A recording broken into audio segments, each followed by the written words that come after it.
Welcome to another episode of the Hellion Rebellion Rock and Roll Association, brought to you by Hollygeist and your friends at YouTube.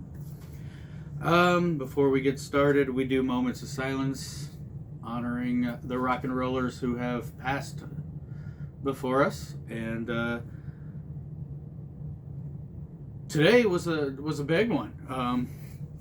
And I didn't find out about this until lunchtime, but Marvin Lee Aday, also better known as Meatloaf, probably one of the greatest rock and roll singers of our time, easily up there with your Freddie Mercurys and your Bruce Dickinsons and your Ronnie James Dios. He passed away today or yesterday due to the deadly pandemic that is still going on. And on a side note, the reason I found out about this today, or found out about it at lunchtime, was because I actually went to work with some meatloaf. I brought meatloaf to work with me today. And everybody said, "Hey, Holly, did you hear? Meatloaf died." Well, apparently I'm going to eat this in honor of that man. The other big one, or a big one for me, is one of my favorite retro rock bands of the 90s and early aughts, early 2000s, Detroit Cobras. This one's very sad because it was a woman by the name of Rachel Nagy. It's sad because she's young. She was younger than me. I've loved the Detroit Cobras ever since the beginning. I've followed that band for 20 some odd years now. So before we get started, let's go ahead and give a moment of silence to the mighty Meatloaf and Miss Rachel Nagy.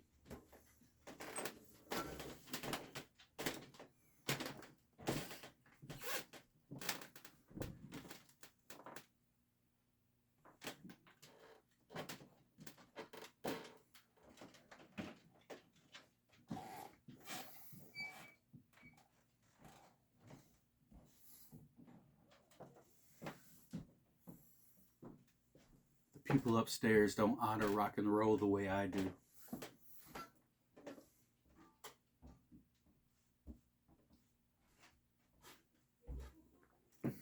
Okay.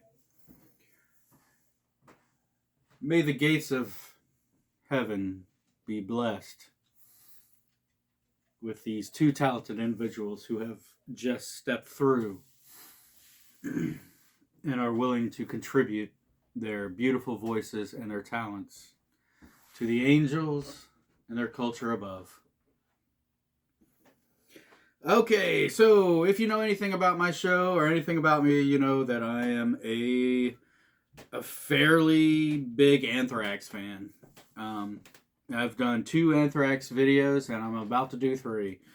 And on this video, we're going to talk about Anthrax during the era of John Bush. John Bush was Anthrax's third singer. He would come from a band from the 80s called Armored Saint, which is a great, amazing heavy metal band.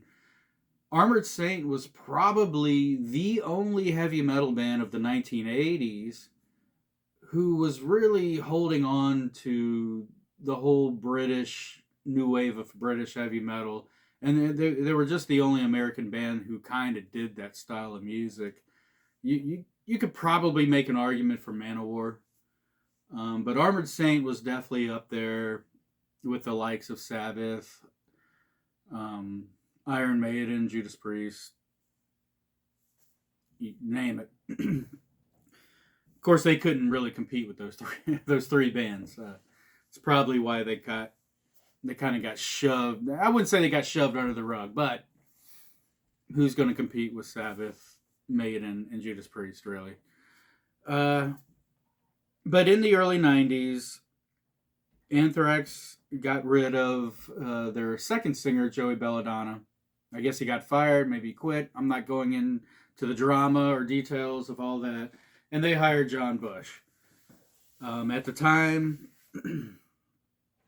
I was like, oh my God, Anthrax just put out 4 iconic heavy metal records with Joey Belladonna. I can't see them switching their singers, especially when you don't have a death.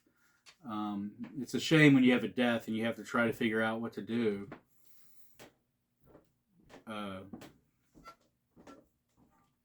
But I was interested. I have to admit, I was interested because I had already known what Armored Saint was. Um, and as far as I know, Anthrax is a very lucky band to have been able to successfully switch their singers around as 3 times like that and succeed.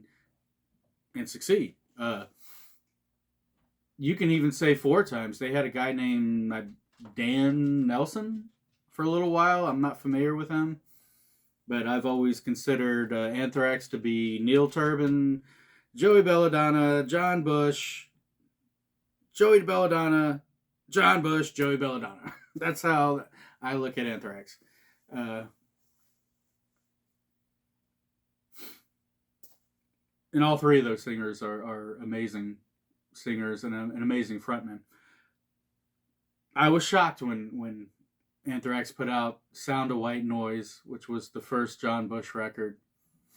It was different, it was creepy, it was dark, and it was chunkier than the former Anthrax records.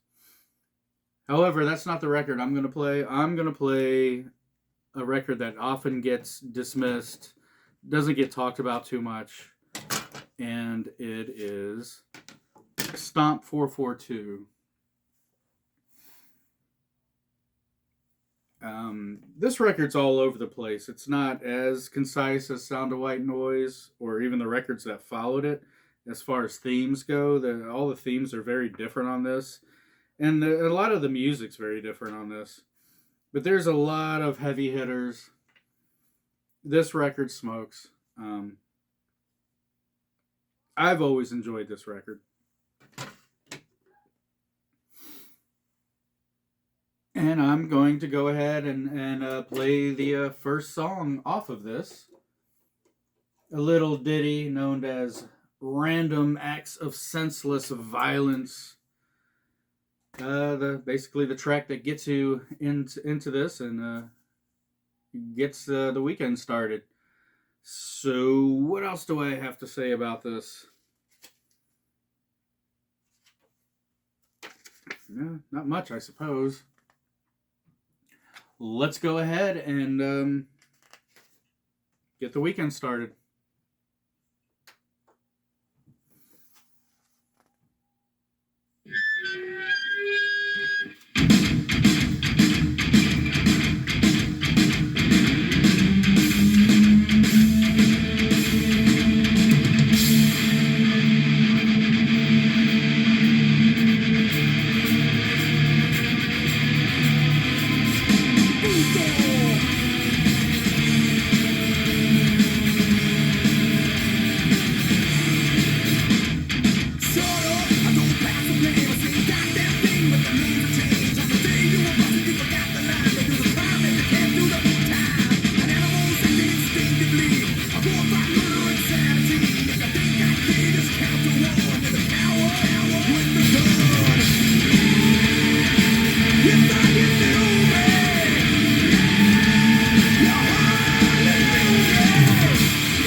That is one stone cold groove right there. That's pretty cool.